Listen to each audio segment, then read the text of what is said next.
अमीर गरीब बहनों की ससुराल में पहली छठ पूजा। चलो, घर की तो मैंने सारी सफाई कर ली है, अब बस बाहर आंगन बाहर न रह गया है। लेकिन ये नैना कहाँ गई? मैंने इसे चाय बनाने के लिए कहा था। अरे नैना, ये तुम क्या कर रही हो? तुम काम छोड़कर यहाँ बैठकर गाना सुन रही हो? अरे तुम अपना मुंह बंद रखो, तुम्हें पता है ना मुझे गाने सुनना बहुत पसंद है। और वैसे भी घर के काम करने के लिए तुम हो ना, इसलिए मैं अपनी गोरी त्वचा को क्यों खराब करूँ? नैना, ये तुम कैसी बातें कर रही हो? माँ कुछ ही देर में घर आने वाली होगी, इसलिए तुम फटाफट से उनके लिए चाय बना दो। तभी वहाँ पर सुनैना की माँ विमला आ जाती है और वो उनसे कहती है, अरे ये तुम दोनों क्या कर रही हो? अभी तक तुम लोगों ने खाना नहीं बनाया। अरे माँ, आप आ गई, अब आप जल्दी से जाकर कपड़े बदल लीजिए, वरना आपको ठंड लग जाएगी। ठीक है बेटा, मैं कपड़े बदलने जा रही हूँ, तू बस जल्दी से मेरे लिए चाय बना दे। इतना कहकर विमला अंदर कपड़े बदलने चली जाती है। तभी पीछे से सुनैना के पिता हरिहर सर पर छठ की टोकरी लिए घर आते हैं और कहते हैं, अरे नैना बेटा, जरा ये टोकरी तो पकड़ना, बहुत भारी है। अरे पिताजी, ये सब काम आप सुनैना से करवाया करो। वैसे भी इस टोकरी पर कितनी सारी मिट्टी लगी है, मेरे सारे नाखून खराब हो जाएंगे, इसलिए आप ये सब काम इस काली कलूटी से ही करवाया करो। नैना, ये क्या बदतमीजी है? सुनैना तुम्हारी बड़ी बहन है और उसके बारे में ऐसी बातें करना अच्छी बात नहीं है। और वैसे भी कुछ दिनों में तुम दोनों को देखने लड़के वाले आ रहे हैं। पिताजी, क्या आप सच कह रही हैं? पिताजी, आप इसकी बातें छोड़िए, आप मुझे ये बताइए कि मेरे ससुराल वाले अमीर तो है ना,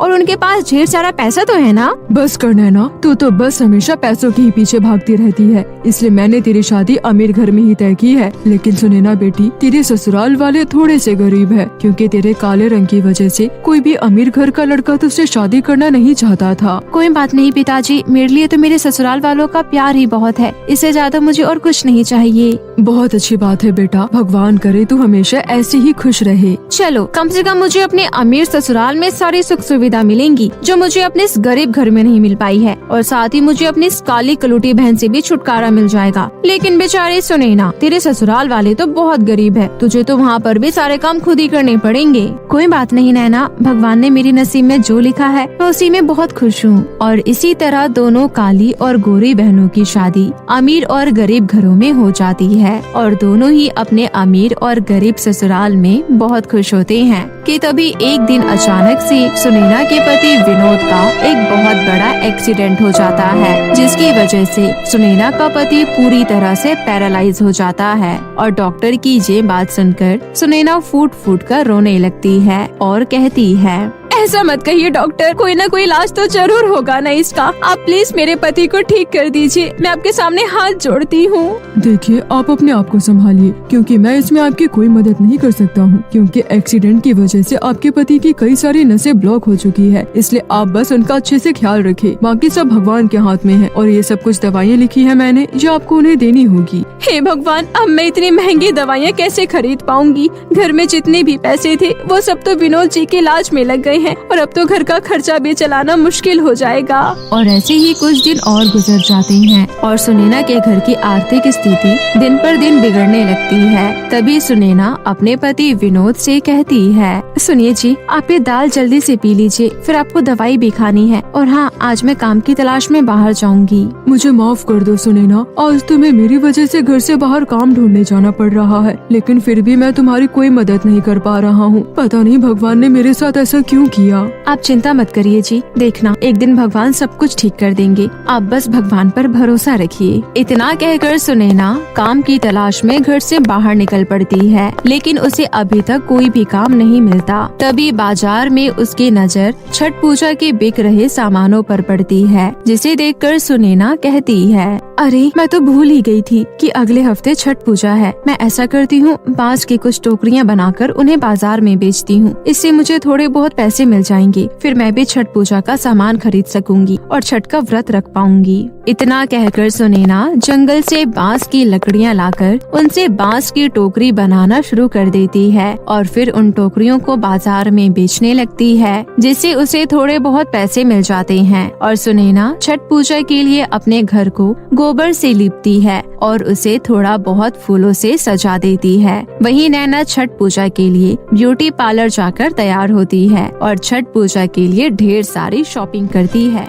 तभी बाजार में उसकी नजर अपनी बहन सुनैना पर पड़ती है, जिसे देखकर वो कहती है, अरे क्या बात है सुनैना, ये तूने अपनी कैसी हालत बना रखी है, बिल्कुल गरीबों जैसी। मुझे तो पहले ही पता था कि तेरे ससुराल वाले तेरी काली शक्ल देखकर तुझसे ऐसे ही काम करवाएंगे। ऐसी कोई बात नहीं है नैना, वो इस समय मेरी घर की आर्थिक स्थिति कुछ ठीक नहीं है, इसलिए मुझे ये सब करना पड़ रहा है। और साथ ही छठ पूजा का त्योहार भी तो आने वाला है। हाँ मुझे पता है, क्योंकि मैं भी यहाँ छठ पूजा की शॉपिंग करने ही आई थी। और ये देख, मेरे पति ने मुझे कितनी महंगी बनारसी साड़ी दिलवाई है और साथ ही गोल्ड का नेकलेस भी। इसलिए इस बार छठ पूजा पर मैं यही वाली साड़ी पहनूंगी। लेकिन तूने तो कभी इतनी महंगी साड़ी देखी ही नहीं होगी, है ना? नैना, जिसके नसीब में जो होता है उसको वही मिलता है, इसलिए तुझे मुझसे कुछ सामान लेना हो तो तू खरीद सकती है। अरे नहीं नहीं, मुझे ऐसी ओल्ड फैशन वाली टोकरियाँ नहीं चाहिए, मैं तो डिजाइनर और कलर वाली टोकरियाँ लूंगी, इसलिए मैं चलती हूँ। चलो ड्राइवर। नैना इस तरह अपनी बड़ी बहन सुनैना का अपमान करके वहाँ से चली जाती है, जिसके बाद सुनैना को बहुत बुरा लगता है और वो आँखों में आंसू लिए कहती है,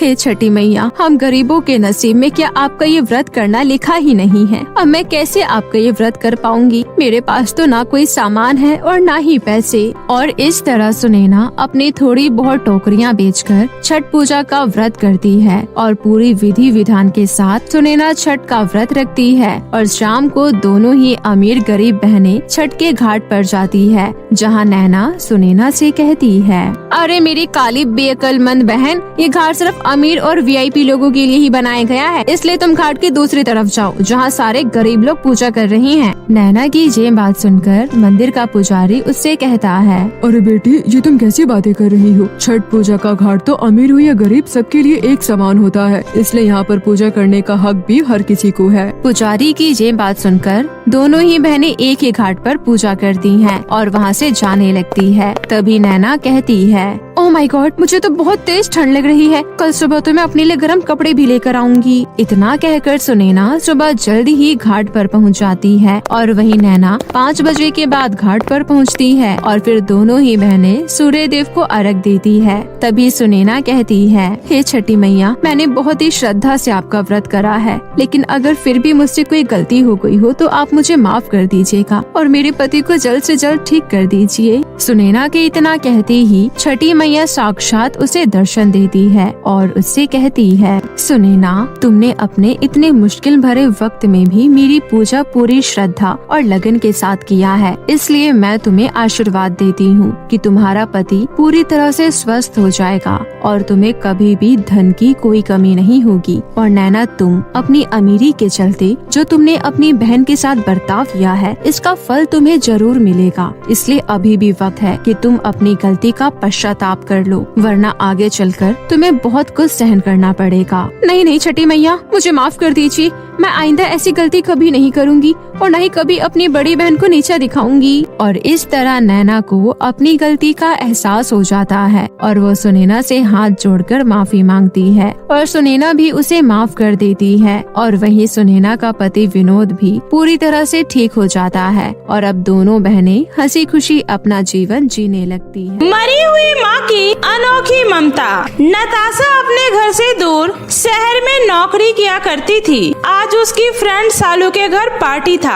सालू का घर नताशा के ऑफिस के पास ही था और उन दोनों में काफी अच्छी दोस्ती थी। आज सालू की शादी के 5 साल बाद उसके घर बेटी हुई थी, जिसकी वजह से सालू ने सबको एक शानदार पार्टी दी थी। सालू, तुम्हारी बेटी बहुत ही प्यारी और मासूम है, इसका अच्छे से ध्यान रखना। अच्छा, अब काफी देर हो गई है, मैं चलती हूँ, फिर कभी आऊंगी, अपना और बच्चे का ख्याल रखना। इतना बोलकर नताशा पास के बस स्टैंड पर खड़े होकर बस का इंतजार करने लगती है। काफी रात हो गई थी। हे भगवान, आज तो काफी देर हो गई, पता नहीं कब बस आएगी और मैं कब घर जाऊंगी। नताशा बार बार अपने घड़ी को देख रही थी, लेकिन काफी देर हो जाने के बाद भी वहाँ कोई बस नहीं आती है। वो परेशान होकर वही बस स्टॉप पर बैठ जाती है। तभी उसे एक बस आते हुए दिखाई देती है। नताशा जल्दी से उस बस को रोकने के लिए हाथ दिखाती है और बस बस रुकते ही वो जल्दी से उसमें जाकर बैठ जाती है। ओह, शुक्र है भगवान का जो मुझे ये बस मिल गई,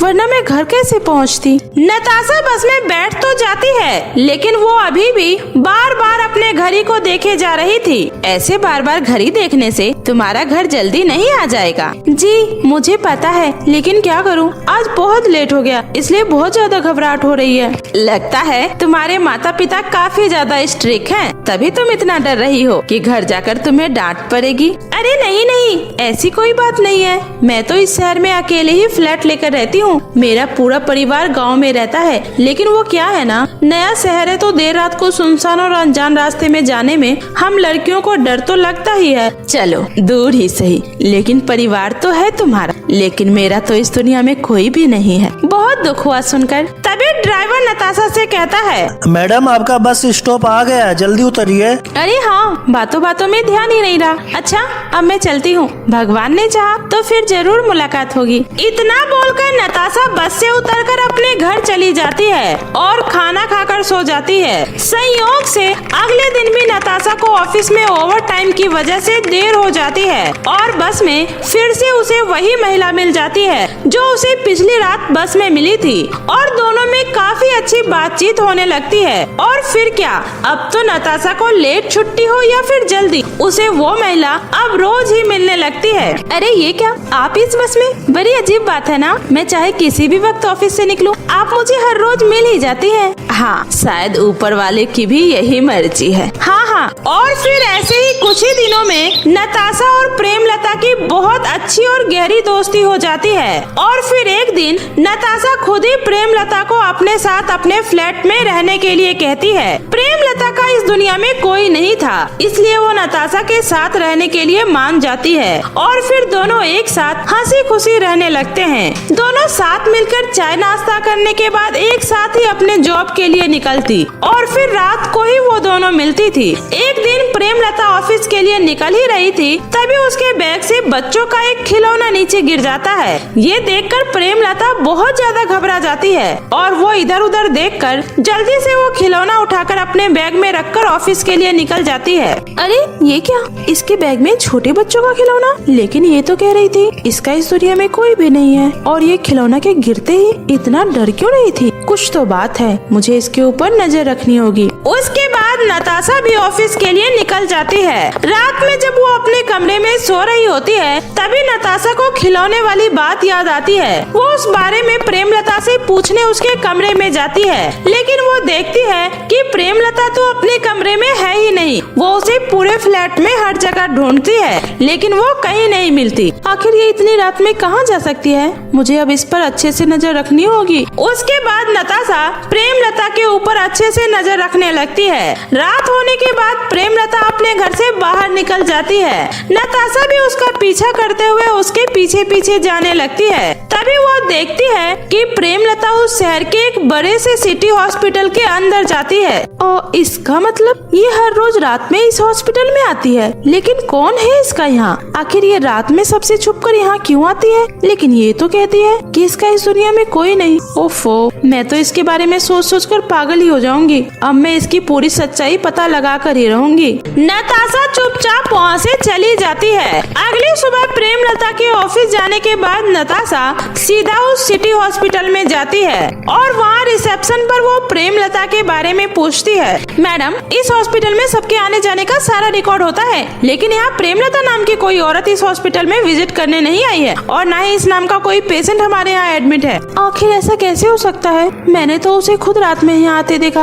आप एक बार फिर से चेक करिए ना, शायद आपको याद ना हो। मैम, यहाँ हर चीज रिकॉर्डेड होती है और यहाँ कोई प्रेमलता नाम की महिला नहीं आई है। ये सुनकर नताशा और भी ज्यादा सोच में पड़ जाती और वो वापस घर आ जाती है। वो पूरे दिन परेशान रहती है। शाम को जब प्रेमलता घर आती है तो वो टीवी ऑन करके टीवी देखने लगती है। सिटी हॉस्पिटल में बच्चे गायब होने का सिलसिला रुकने का नाम ही नहीं ले रहा। कल रात फिर से एक बच्चा गायब हो गया। आखिर कौन है जो ये सब कर रहा है? पता नहीं चल पा रहा है। ये खबर सुनते ही नताशा जैसे ही प्रेमलता की तरफ देखती है, उसके चेहरे का रंग बुरा होता है और वो डरते हुए जल्दी से भागकर अपने कमरे में चली जाती है। ओह माय गॉड, ये हॉस्पिटल से बच्चे तो नहीं चुरा रही, लेकिन ये बच्चों का क्या करती होगी? कौन है ये? मुझे इसके बारे में पता लगाना होगा। अगले दिन प्रेमलता जब अपने काम पर चली जाती है तभी नताशा उसके कमरे में जाकर उसका सारा सामान चेक करती है। तभी जब वो उसका बैग खोलती है तो उसमें ढेर सारे छोटे बच्चों के कपड़े होते हैं। आखिर ये औरत कौन है और ये छोटे बच्चों के कपड़े और खिलौने अपने बैग में भरकर क्यों रखी है? हे भगवान।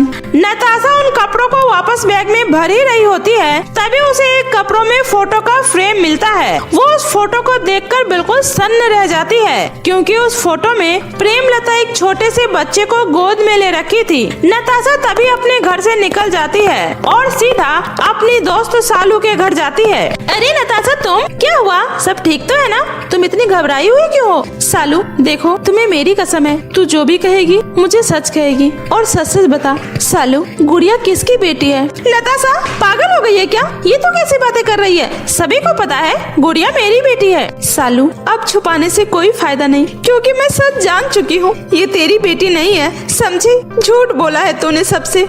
हाँ मैंने बोला है झूठ, मैंने इसे हॉस्पिटल से खरीदा है लेकिन ये अब मेरी बेटी है, मेरी जान है ये। एक औरत होकर तूने एक माँ को अपने बच्चों से कैसे अलग कर दिया? कैसे सालू? मैं मजबूर थी नताशा, क्योंकि मैं कभी माँ नहीं बन सकती और मेरे सास ससुर ने साफ साफ बोल दिया था कि अगर तुझे बच्चा नहीं हुआ तो हम तुझे नहीं रखेंगे। इसलिए मैंने प्रेग्नेंट होने का नाटक किया और फिर सिटी हॉस्पिटल से एक औरत ने बच्चा चुराकर मुझे बेच दिया। मैंने काफी मोटी रकम दी है इसकी, इसलिए ये मेरी बेटी है। वाह सालू वाह, तूने अपनी खुशी के लिए किसी और का बच्चा चुरा लिया। तुझे पता है आज भी गुड़िया की माँ रात भर उस सिटी हॉस्पिटल में अपने बच्चे को ढूंढते रहती है। उसे लगता है शायद कभी तो उसे उसका बच्चा मिलेगा।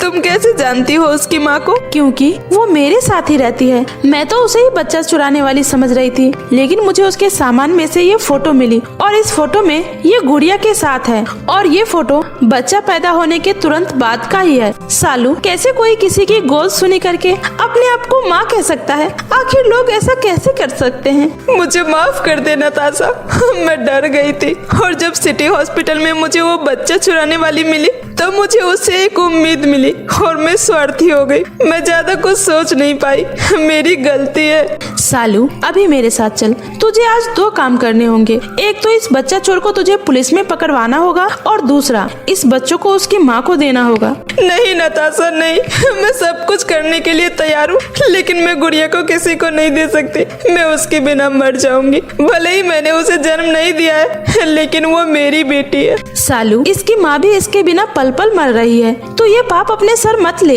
और चल मेरे साथ। उसके बाद सालू अपने दिल पर पत्थर रखकर गुड़िया को लेकर नताशा के घर जाती है। प्रेमलता देखो, मैं तुमसे मिलवाने किसी को लेकर आई हूँ। मुझसे? लेकिन किसे? ये देखो इसे, तुम्हारी बेटी को। मेरी बेटी कहाँ है? कहाँ है मेरी बेटी? मैं कब से इसे ढूंढ रही हूँ, मिलती ही नहीं है, न जाने कहाँ खो गई है। बताओ ना नताशा, कहाँ है मेरी बेटी? उसके बाद सालू गुड़िया को लेकर वहाँ आती है। प्रेमलता अपनी बेटी को देखकर सन्न रह जाती है। उसके आंखों से आंसू रुकने का नाम ही नहीं लेता और उसके होठों पर एक अलग सी मुस्कान होती है। मुझे माफ कर दो प्रेमलता, मैंने ही हॉस्पिटल से तुम्हारा बच्चा चुरा लिया था। ये लो अपना बच्चा, अब से ये तुम्हारे साथ ही रहेगी। काश तुम इसे पहले ले आती तो शायद मैं इसे प्यार कर पाती, इसे अपने गोद में खिला पाती, इसे अपने साथ रख पाती। तुम ऐसा क्यों कह रही हो? तुम इसे अभी तो अपने साथ रख सकती हो। तभी गुड़िया प्रेमलता की तरफ देखती है और उसे प्यार से माँ कहकर पुकारती है।